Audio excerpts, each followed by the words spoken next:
Que o seu dia e a sua semana sejam repletos de bênçãos. Hoje a gente fecha a nossa conversa sobre o livro O Reino de Ponta Cabeça, do Donald Kraybill, e para encerrar a gente vai mergulhar a fundo nos símbolos desse reino. E a análise que a gente tem aqui, olha, ela nos força a fazer uma pergunta bem direta. O cristianismo, na sua essência, é uma religião de conforto ou de confronto? É uma pergunta excelente e provocadora, né? Porque ela mexe com a percepção de muita gente.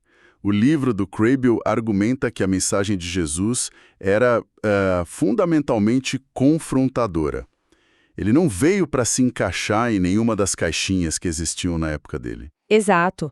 O ponto de partida do material é fascinante. Jesus olhou para as opções que estavam na mesa e disse não para todas. Ele não se alinhou com os saduceus e aquela política de cooperação com Roma, rejeitou o legalismo dos fariseus, não foi se isolar no deserto como os essênios. E, talvez o mais importante, ele negou de forma categórica a violência dos revolucionários. Então, se ele não seguia nenhum desses caminhos, qual era o dele? E quais eram as bandeiras, os símbolos do reino que ele anunciava? E aí que a coisa toda fica de ponta cabeça. Os símbolos que o Kraybill aponta são o exato oposto do que a gente espera de um reino, né? É uma manjedoura, um jumento, uma bacia, uma cruz e um túmulo vazio. São imagens de humildade, de serviço, de aparente fracasso até. Exatamente. Ok, então vamos desempacotar isso. Como é que símbolos de fraqueza, de vulnerabilidade, podem representar a força de um reino? Por onde a gente começa a entender essa lógica que é totalmente invertida? O autor propõe que a gente olhe para uma trilogia de símbolos que estão, assim, super conectados no clímax da história. A bacia, a cruz e o túmulo. Eles não são isolados, sabe? Um leva ao outro, e o significado de um depende do outro.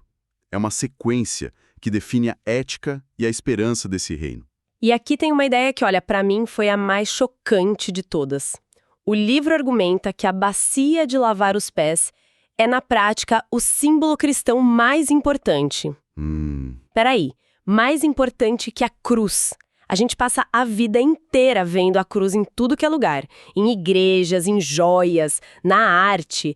Como assim o verdadeiro símbolo da ação, do dia a dia, é um objeto tão comum como uma bacia? Exatamente essa reação de choque que é a ideia quer provocar. O Kraybill chama isso de a política da bacia. Para entender o peso disso, a gente precisa se transportar para a cena da última ceia. O lavar os pés dos convidados era o trabalho mais baixo que existia. Era reservado a escravos não judeus. Era sujo, humilhante. Sim. Então, quando Jesus, o mestre, o rabi, tira o manto, amarra uma toalha na cintura e se ajoelha, ele não está só fazendo um gesto de humildade. Ele está, na verdade, dinamitando a pirâmide social. O topo assumiu o lugar da base. Nossa. Ou seja, as ferramentas do escravo, a bacia e a toalha, viram as ferramentas do rei. Elas deixam de ser símbolos de opressão para se tornarem símbolos de serviço voluntário, de um cuidado que é íntimo pessoal. O poder nesse reino não é medido por quanta gente te serve, mas pela sua disposição em servir. É uma inversão radical de valores. É uma inversão total. O ato de se curvar, de tocar pés sujos de poeira, era impensável. Com esse gesto, a distinção entre senhor e servo, ela é dissolvida. Kraybill diz que, nesse reino, quando nos tornamos servos uns dos outros, todos nos tornamos grandes. A hierarquia é achatada. Sim. E o ponto crucial é que esse não foi um ato isolado, um teatro que ele fez no fim da vida. O argumento é que Jesus passou 3 anos de ministério usando a bacia. Sim, isso é fundamental. Não foi só um momento.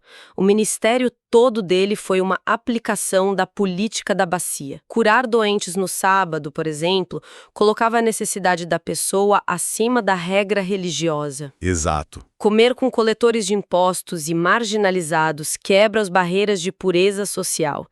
Perdoar pecados sem a intermediação do templo era um ato direto de serviço, que desafiava a estrutura de poder religioso. Cada milagre, cada refeição Era um ato de se ajoelhar e servir. era acolher mulheres, samaritanos, leprosos, todos que a sociedade empurrava para a margem. Cada uma dessas ações era um confronto direto com a ordem estabelecida, nascido dessa mentalidade de serviço. E é essa sequência de atos que nos leva inevitavelmente ao próximo símbolo.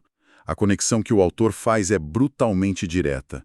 Ele diz: sem uma bacia, provavelmente não haveria cruz. Uau! Essa frase é muito forte. Então a cruz não foi um acidente cósmico, um destino traçado por um Deus que precisava de um sacrifício? Pelo contrário, o livro argumenta que essa visão tira a responsabilidade humana da equação. A cruz é apresentada como a consequência política, legal e social do ministério da bacia. Foi a reação do status quo. Ah, entendi. As autoridades religiosas e o poder romano viram esse movimento de serviço radical, que ignorava as regras e hierarquias deles, como uma ameaça existencial. A cruz foi a resposta do poder do mundo à política da bacia. Foi uma tentativa de esmagar esse modo de vida alternativo. Isso muda completamente a ideia que a gente tem de carregar a sua cruz.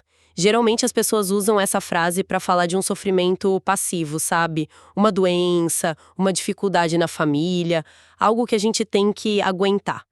Mas pelo que a gente está discutindo, o sentido é outro. Sim, e essa é uma distinção muito importante que o Kraybill faz. A cruz, no ensino de Jesus, não é um sofrimento que nos é imposto pelo destino ou por Deus. É algo que a gente escolhe. A frase que ele usa é: se alguém quiser vir após mim, negue-se a si mesmo, tome a sua cruz e siga-me. Ou se alguém quiser. Exato. Isso pressupõe uma escolha consciente, uma escolha livre. Então, tomar a cruz seria escolher viver a política da bacia, sabendo que isso pode ter um custo social altíssimo. Pode levar à rejeição, à zombaria, a ser visto como irrelevante ou até perigoso pelo mundo. E a gente pode escolher não fazer isso. A gente pode pegar o caminho mais seguro. Precisamente. A cruz de Jesus foi o resultado das escolhas dele. A escolha de ir para Jerusalém na Páscoa, a escolha de purificar o templo, de continuar perdoando e curando.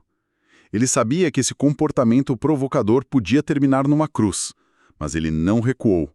Portanto, carregar nossa cruz é escolher ser fiel a esse caminho de amor e serviço, mesmo quando o mundo nos ameaça e nos pressiona a parar. O que nos leva ao que o livro chama de discipulado dispendioso, ou seja, um discipulado que custa caro.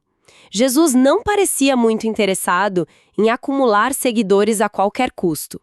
Na verdade, ele parecia fazer o contrário. Sim, ele era brutalmente honesto sobre o preço.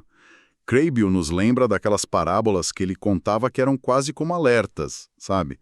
A do homem que quer construir uma torre, primeiro senta para calcular se tem dinheiro para terminar, para não virar motivo de piada. Claro. Ou a do rei que vai para a guerra e primeiro avalia se o exército dele de 10 mil homens pode enfrentar um de 20 mil. É quase um marketing reverso. Em vez de dizer, venha, é fácil, ele dizia, pense muito bem antes de vir, porque vai te custar tudo.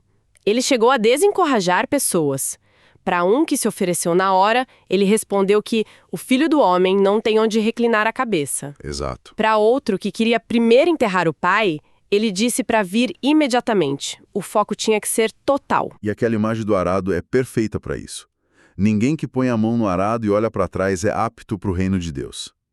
Qualquer agricultor daquela época sabia que para fazer um sulco reto era preciso fixar o olhar num ponto no horizonte e não se distrair. Olhar para trás era a garantia de um trabalho torto e inútil.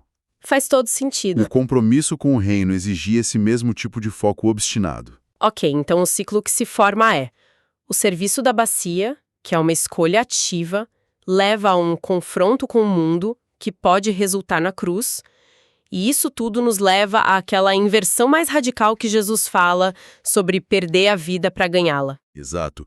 É o paradoxo central do reino.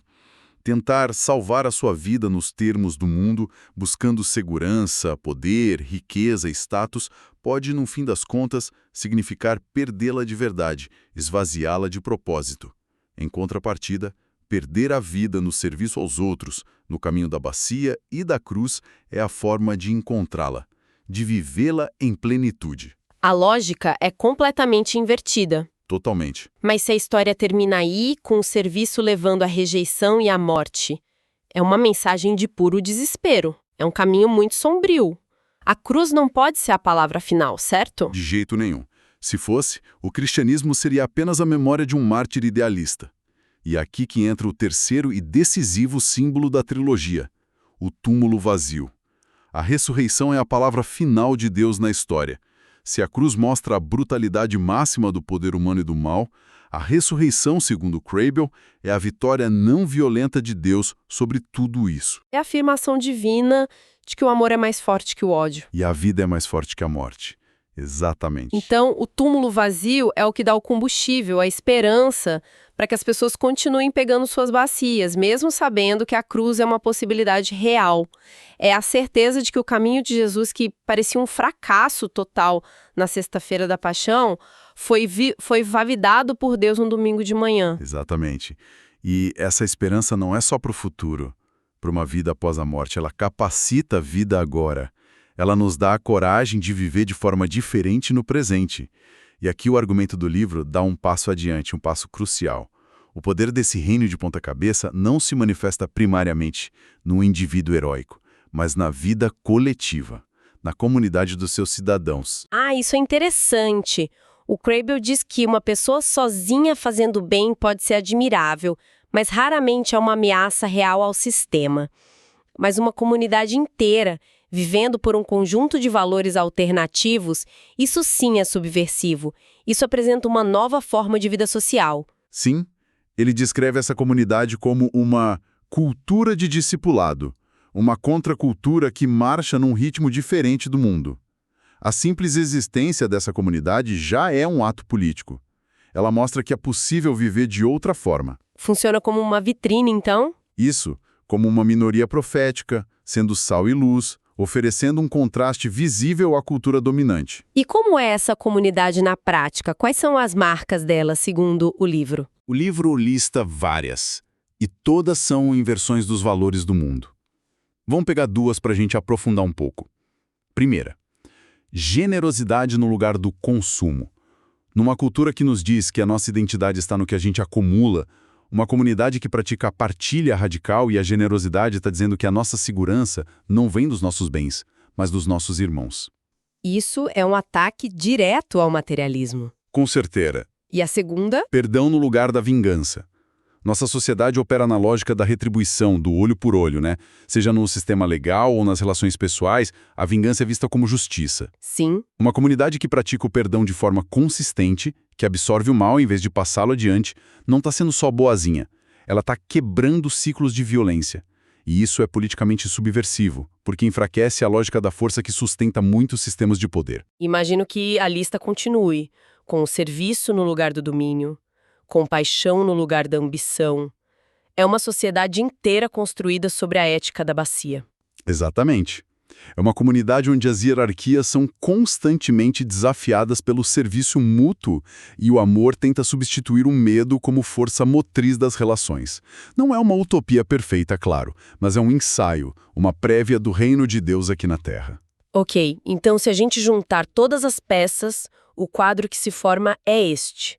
O símbolo prático e central é a bacia, que representa o serviço ativo, humilde, que inverte as hierarquias do mundo. Certo. Em seguida, a cruz, que não é um sofrimento passivo, mas a consequência social que pode vir dessa escolha radical de servir, de confrontar a ordem das coisas com a política da bacia. E, finalmente, o túmulo vazio, que é a fonte da esperança. É a garantia de que o amor de Deus vence no final e que o caminho da bacia e da cruz não é de derrota, mas de vitória.